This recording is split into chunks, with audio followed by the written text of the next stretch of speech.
നാളെ മാർച്ച് മാസം 25 ചൊവ്വാഴ്ചയും തുടർന്നുള്ള ദിവസങ്ങളിലും അറിഞ്ഞിരിക്കേണ്ട വളരെ പ്രധാനപ്പെട്ട ചില സർക്കാർ അറിയിപ്പുകളാണ് ഇന്നത്തെ വീഡിയോയിലൂടെ ഷെയർ ചെയ്യുന്നത്. ആദ്യത്തെ പ്രധാന അറിയിപ്പ്, സംസ്ഥാനത്തെ സാമൂഹിക സുരക്ഷാ ക്ഷേമ പെൻഷനുകൾ കൈപ്പറ്റുന്ന ഗുണഭോക്താക്കൾക്ക് വീണ്ടും സന്തോഷ വാർത്ത.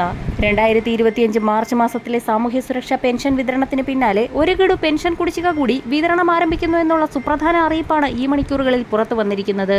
സാമൂഹ്യ സുരക്ഷാ ക്ഷേമനിധി പെൻഷൻ ഗുണഭോക്താക്കൾക്ക് മാർച്ച് മാസത്തിൽ ഒരു ഗഡു പെൻഷൻ കൂടി അനുവദിച്ചിട്ടുണ്ട്.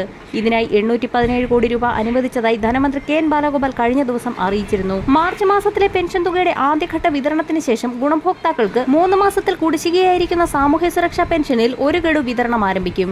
വിധവാ പെൻഷനുകൾ, അവിവാഹിത പെൻഷനുകൾ, കർഷക തൊഴിലാളി ക്ഷേമനിധി പെൻഷനുകൾ, വിവിധ ക്ഷേമനിധി ബോർഡുകൾ വഴി ലഭിക്കുന്ന പെൻഷനുകൾ എന്നിവ കൈപ്പറ്റുന്നവർക്ക് ആനുകൂല്യം എത്തിച്ചേരും.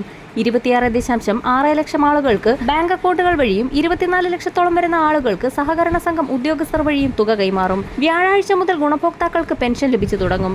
8,46,456 പേർക്ക് ദേശീയ പെൻഷൻ പദ്ധതിയിലെ കേന്ദ്രവിഹിതം കേന്ദ്ര സർക്കാരാണ് നൽകേണ്ടത്. ഇതിനാവശ്യമായ 24.31 കോടി രൂപയും സംസ്ഥാനം മുൻകൂർ അടിസ്ഥാനത്തിൽ അനുവദിച്ചിട്ടുണ്ട്. ഈ വിഹിതവും ഗുണഭോക്താക്കൾക്ക് എത്തിച്ചേരും. അടുത്ത പ്രധാന അറിയിപ്പ്, അങ്കണവാടി ക്ഷേമനിധി ബോർഡിന്റെ ആനുകൂല്യങ്ങൾ നൽകുന്നതിനായി സർക്കാർ സഹായമായി 10 കോടി രൂപ അനുവദിച്ചതായി ധനമന്ത്രി വ്യക്തമാക്കി.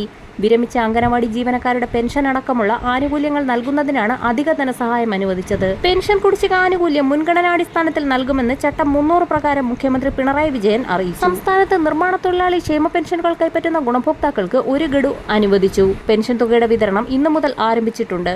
തുക എത്തിച്ചേരാത്ത ഗുണഭോക്താക്കൾക്ക് നാളെ രാവിലെ 10 മണി മുതൽ ബാങ്ക് അക്കൗണ്ടുകളിലേക്ക് തുക എത്തി തുടങ്ങും. അടുത്ത പ്രധാന അറിയിപ്പ്, ഖാദി തൊഴിലാളികളുടെ ആനുകൂല്യങ്ങൾ വിതരണം ചെയ്യാനായി 2.44 കോടി രൂപ അനുവദിച്ചു.